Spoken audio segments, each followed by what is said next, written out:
Full the Young and the Restless spoilers. The silence on the executive floor of Jabbit Cosmetics was not peaceful. It was predatory. Kyle Abbott stood in the center of his father's office, the expansive room bathed in the sterile, blue-gray light of a gloomy Genoa City afternoon. The leather chair behind the massive mahogany desk was empty, swiveled slightly to the left as if Jack Abbott had risen in a hurry and never returned.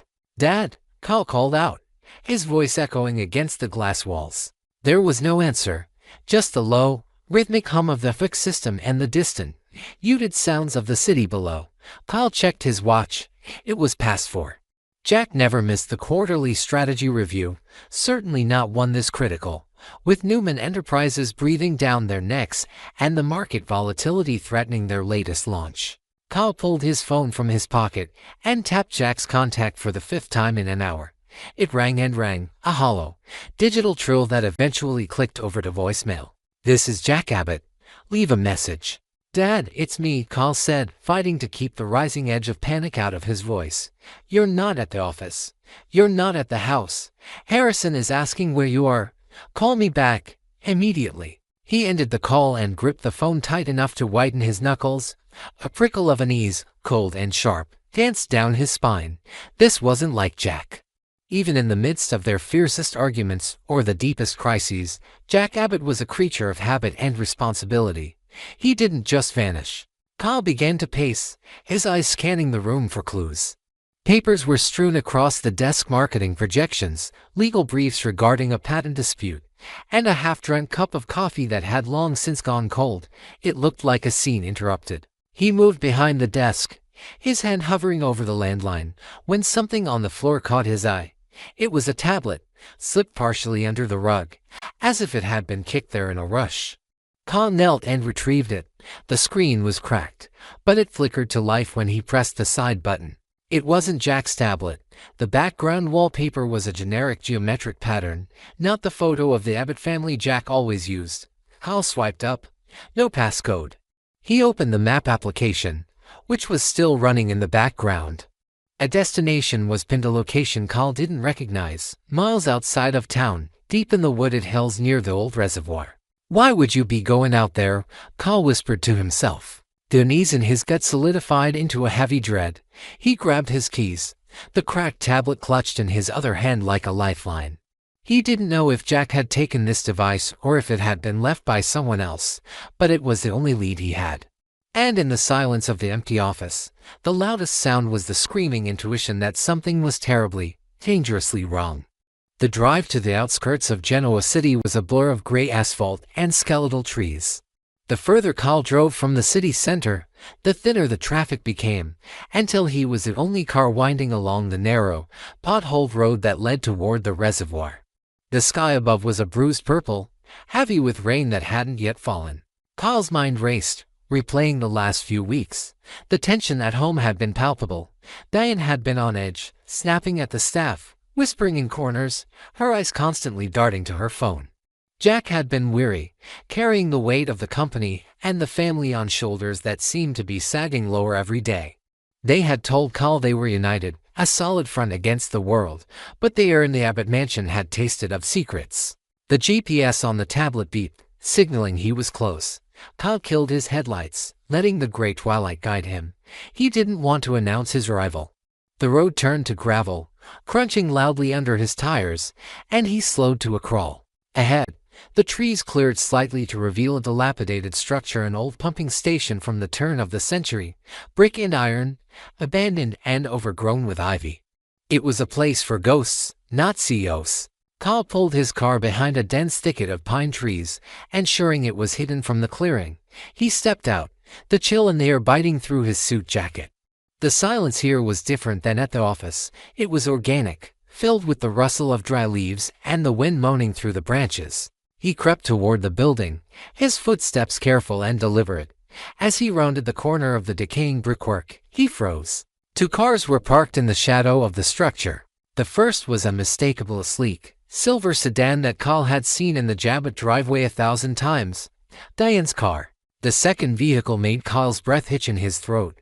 It was a black limousine, polished and imposing, looking entirely out of place in this wilderness. The license plate was obscured by mud, but the design was singular. Victor Newman. Kyle felt the blood drain from his face. His mother and Victor Newman, here together. The impossibility of it made him dizzy. Diane hated Victor. She had spent months railing against him, warning Jack about his schemes, playing the devoted wife protecting her husband's legacy. Victor was the enemy. He was the threat. Kyle moved closer, his heart hammering against his ribs like a trapped bird. He found a window on the side of the pumping station, the glass long since shattered and replaced by boarded plywood, but a gap near the bottom offered a view inside. He crouched low, ignoring the damp earth soaking into his trousers, and pressed his ear near the opening. Inside, the space was dimly lit by a single portable lantern sitting on a rusted metal table. The shadows were long and dancing, but the figures were clear. Diane Jenkins stood in the center of the room, her arms crossed tightly over her chest. She was wearing her trench coat, the collar turned up, framing a face that was twisted in impatience. Opposite her, leaning casually against a support beam, was Victor Newman. He looked as he always did, imposing, immaculate in a black suit, his expression unreadable, a mask of calm authority. "I am tired of waiting, Victor," Diane's voice cut through the damp air, sharp and brittle. "We have been dancing around this for months. The board is skittish, the stock is fluctuating. The timing is perfect." Kyle's hands gripped the rough brick of the wall. Victor chuckled, a low, rumbling sound that lacked any warmth. "You are impatient, Diane. That has always been your flaw. You want the prize before you have won the war." "I have won the war," Diane snapped, taking a step toward him. "Jack trusts me implicitly. He looks at me and sees the repentant mother, the loving wife. He has no idea that every move he makes, every strategy he drafts, I am feeding directly to you." Kyle squeezed his eyes shut, a wave of nausea rolling over him. The confirmation hit him like a physical blow. The leaks at Jabot, the sabotage, the deals that fell through at the last minute. It wasn't corporate espionage from the outside. It was her. It had always been her. "Jack is a sentimental fool," Victor said, his voice dripping with disdain. "He believes in redemption. He believes people change. It makes him easy to manipulate." "He is exhausted, Victor," Diane said, her voice dropping lower, becoming colder. "I've made sure of that. The gaslighting, the misplaced files, the subtle suggestions that his memory is failing. He is crumbling, but he is still standing. And as long as he is standing, he is in the way." Kyle stifled a gasp. She wasn't just leaking information. She was psychologically dismantling his father. The stress Jack had been under, the confusion Kyle had noticed, it was engineered. "Patience," Victor reiterated, examining his leather gloves. "We strip Jabot of its assets first. We leave the shell. Then, when Jack is broken and the company is in ruins, I step in as the savior.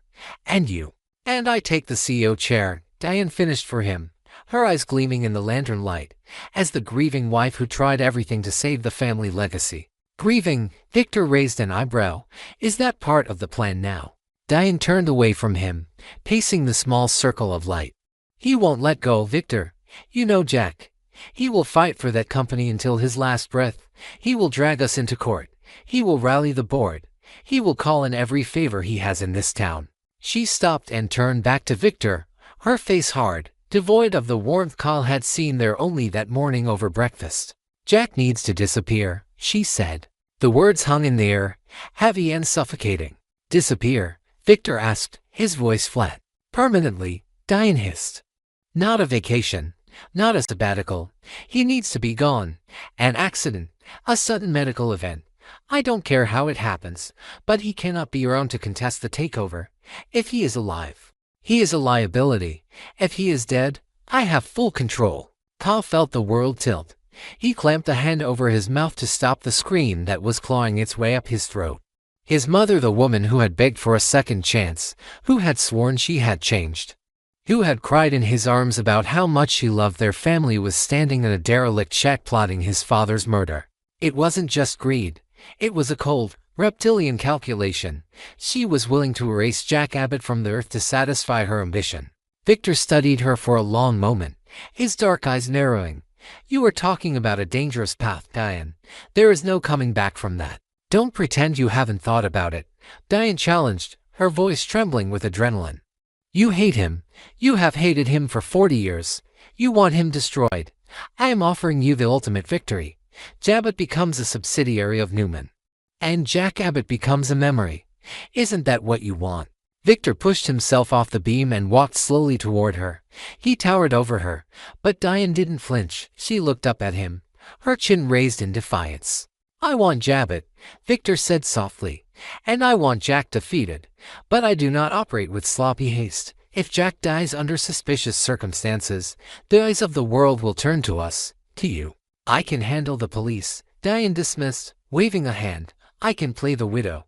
I've done it before. Yes, Victor said dryly. You have, and look where that got you. This is different, she insisted, grabbing Victor's arm.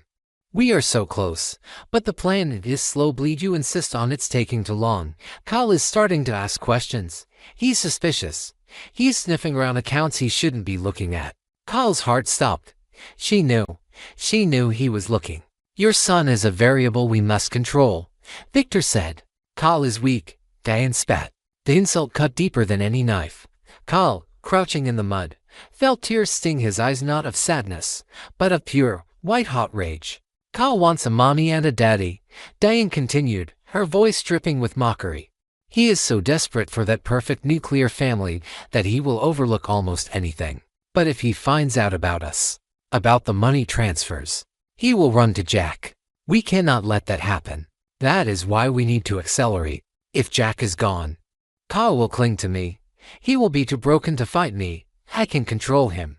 You underestimate him, Victor said, and you overestimate yourself. I know my son, Diane said coldly. He is soft. He has Jack's heart. That is his weakness. He doesn't have the stomach for what needs to be done. That is why I am the one who has to do it. She stepped back, smoothing her coat. So, do we have an agreement? Do we move the timeline up? Do we end this? Victor remained silent for a long time.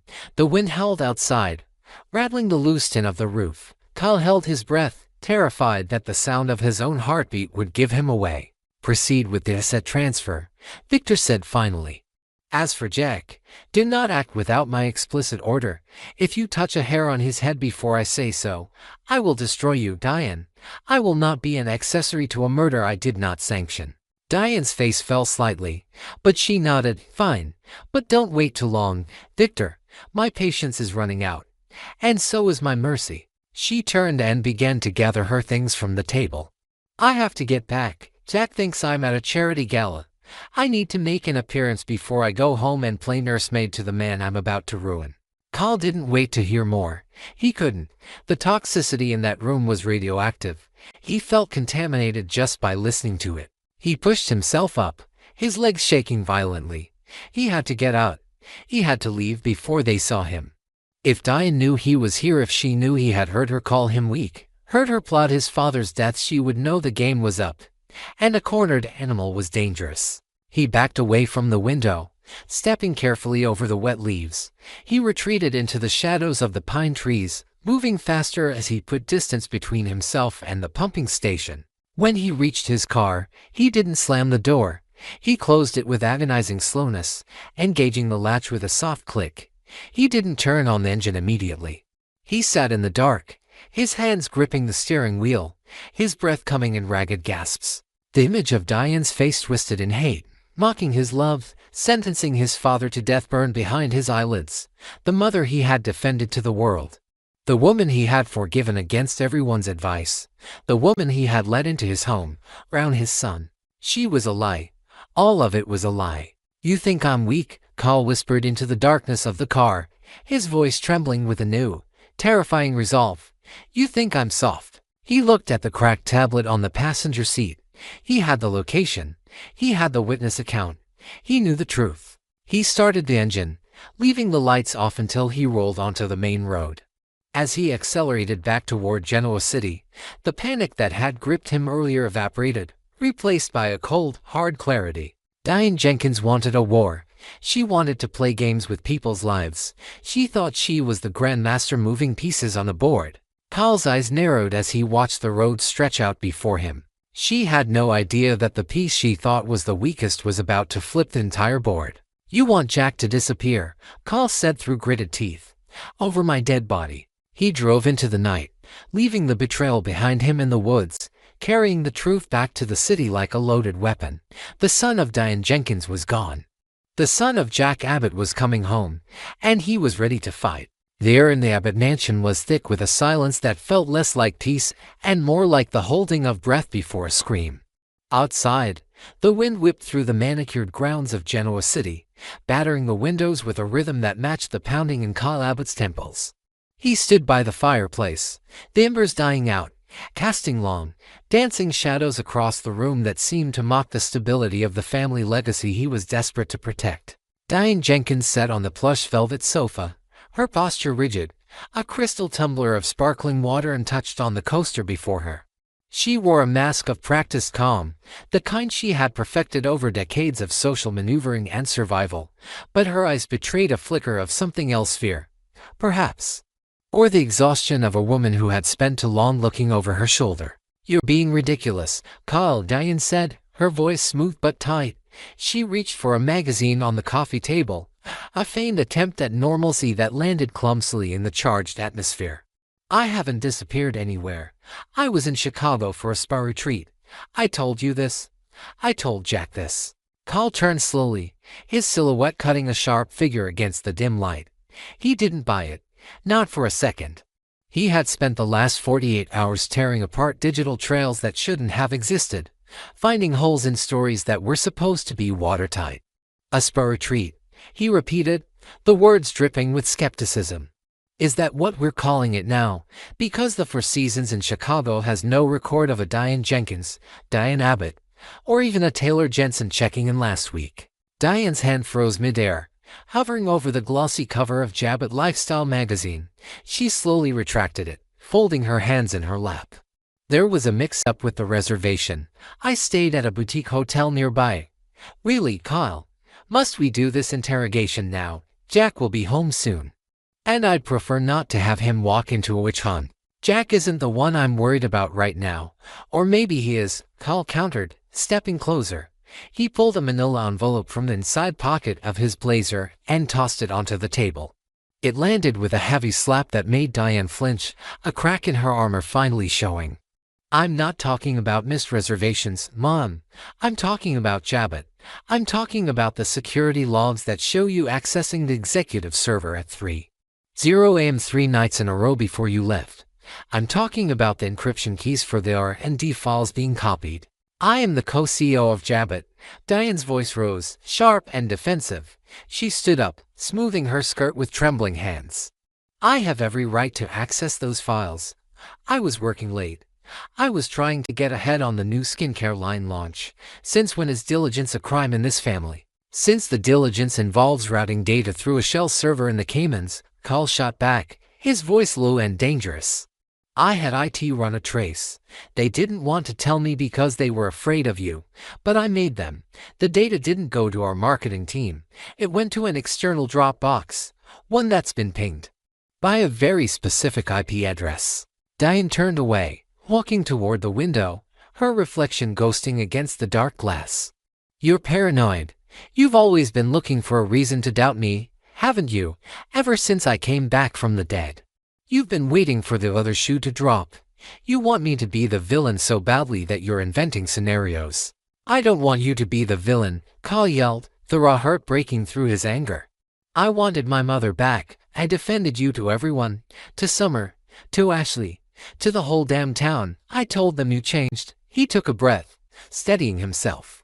"But then I found the bank transfers." Diane's shoulders stiffened. She didn't turn around. $50,000 wired to a private investigator in Los Angeles, Kyle listed, ticking the points off on his fingers as he advanced toward her back. "Another $100,000 to a consulting firm that doesn't exist, registered to a P.O. box in Genoa City. And the phone calls. Mom, who is 5550198? I called it. It's a burner, but I pulled the cell tower triangulation. That phone was active into places, the athletic club, and the Newman Ranch." Diane spun around, her face pale, her eyes wide. "You tracked my phone." "I tracked the lies." Kyle slammed his hand on the back of the sofa. "Why are you talking to someone at the Newman Ranch? Why are you moving money around like a criminal? And why For the love of God, are you stealing proprietary data from the company Dad built? I was protecting us, Diane cried out, the dam finally breaking. Tears welled in her eyes, hot and fast. You don't understand the pressure, Kyle. The market is shifting. Tucker McCall is circling. The Winters family is merging left and right. Jabot is vulnerable. I was making moves to secure our position. By leaking secrets, Kyle asked, incredulous. That's not protection, that's corporate espionage.